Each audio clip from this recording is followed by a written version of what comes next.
Il y a des attaquants qu'on applaudit après un sprint, un duel gagné, une frappe puissante. Et puis il y a ceux qui vous font arrêter de respirer, simplement parce qu'ils transforment chaque réception, chaque touche, en moment suspendu.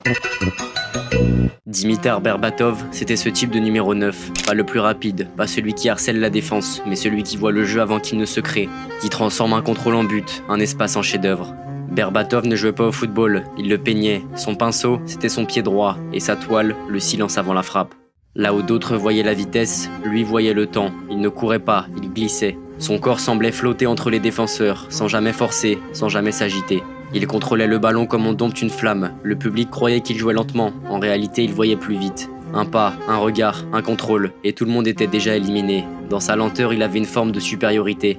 Parce que lui, il ne jouait pas contre le temps, il jouait avec. À Manchester United, il était ce joueur qui ralentissait tout, mais pour rendre le football plus beau. Sa première touche valait un dribble, son calme valait un sprint. Berbatov, c'était un contre-pied vivant, un rappel que l'élégance pouvait suffire. Dans un monde qui confond intensité et intelligence, il était la preuve qu'on pouvait dominer, simplement en comprenant le jeu mieux que les autres. Des attaquants comme lui, il n'en existera plus, parce que dans un football qui court toujours plus vite, les poètes n'ont plus le temps d'écrire. Dimitar Berbatov, le dernier à avoir joué, comme on peint une œuvre d'art.